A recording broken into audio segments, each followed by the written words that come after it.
Bonjour les amis, j'espère que vous allez bien. C'est encore une fois de plus le général Alligator. Alors, beaucoup ne font que m'écrire en inbox pour me dire, général, nous avons du mal à trouver des sponsors. Nous n'avons personne aux États-Unis, nous ne connaissons personne. On est tombé du haut d'un arbre et nous n'avons ni parents, ni les parents des parents, ni les amis des amis. Nous n'avons personne aux États-Unis.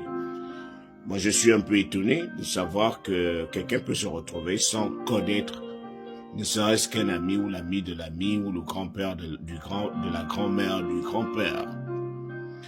Les amis, j'ai aussi pris la peine de discuter avec certains anciens sponsors pour leur demander pourquoi on les appelle anciens sponsors. Quelles sont les raisons qui ont fait en sorte que certains arrêtent de sponsoriser des étudiants, de sponsoriser toutes les personnes qui reviennent de l'Afrique, par exemple. Beaucoup m'ont fait comprendre que c'est pour éviter les problèmes. Éviter les problèmes de quelle manière? Beaucoup m'ont fait comprendre que lorsqu'ils acceptent de sponsoriser, de faire venir des gens dans leur appartement, le gouvernement a un œil dessus.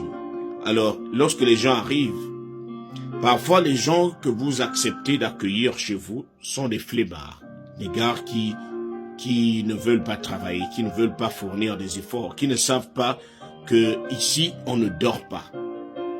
Ici, c'est un lieu où on ne dort pas. Lorsque vous arrivez, vous êtes censé travailler pour vous faire de l'argent et réaliser vos projets. Malheureusement, lorsque certains arrivent, ils viennent avec des problèmes. C'est toi qui fumes dans la maison, alors que celui qui t'a accueilli ne fume pas.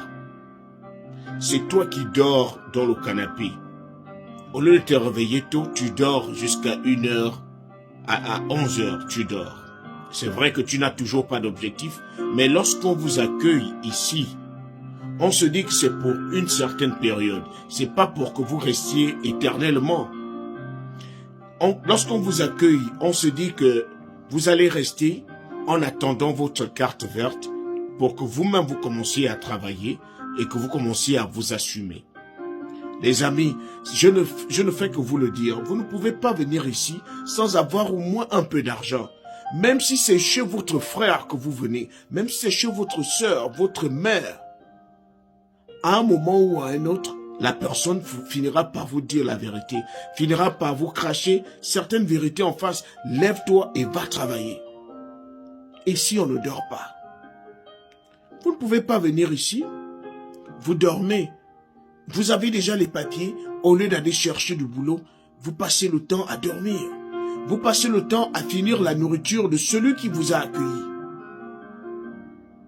Alors que quelqu'un de raisonnable, lorsque vous arrivez ici, celui qui vous a sponsorisé vous a fait une faveur pour que vous veniez atterrir dans sa maison. Lorsque vous arrivez, vous essayez de participer à la popote. Parce que beaucoup se plaignent en disant que j'avais l'habitude de faire mon marché chaque semaine. Mais je remarque que mon marché ne fait plus 2 ou 3 jours. Parce que pendant que moi je suis au boulot, lui il est là, il mange, mais il oublie de toujours de participer. On ne t'exige pas une certaine somme, mais au moins montrer à la personne qui t'a accueilli qu'elle ne s'est pas trompée en te faisant venir. Essaye de participer comme tu peux. C'est pour ça qu'il faut toujours avoir un peu de son argent quelque part, pour que tu achètes au moins une bouteille de lait. Si tu as l'habitude de manger dans sa maison, quand il est au boulot, tu fais quelques petites courses, tu mets, même si ce n'est pas beaucoup. Au moins quand il arrive, ça le soulage. Ça montre que tu peux aider, tu peux faire mieux, tu entretiens la maison. Je vous assure, lorsque vous dormez chez quelqu'un, que ce soit chez votre frère, votre mère, votre parent, votre ami, soyez humble. C'est vous qui demandez. C'est vous qui demandez. Soyez humble. Essayez d'être serviable. Si vous ne pouvez pas participer sur le plan financier, essayez de garder la maison propre. Vous lavez les assiettes, vous lavez les marmites. Ça ne fait pas de vous un esclave. C'est juste pour dire, je veux remercier la personne qui m'a accueilli d'une certaine manière. Si je ne peux pas lui donner de l'argent, je peux au moins être serviable. Faudrait pas que les assiettes que la personne a laissées sales. Lorsqu'elle revient, elle trouve les assiettes sales pendant que vous êtes devant la télé en train de zapper. Ce n'est pas normal. Ça décourage beaucoup de personnes qui veulent bien aider. C'est difficile. Lorsque quelqu'un vous fait la faveur de vous accueillir chez lui, essayez de bien vous comporter. Ne venez pas sortir avec sa femme. Ne venez pas draguer son mari si vous êtes une femme. Ce sont les différentes raisons qui sont sorties de nos différentes discussions. Essayons de bien rendre la monnaie de la faveur qu'on nous a faite. Essayons de bien nous comporter lorsqu'on est chez les autres.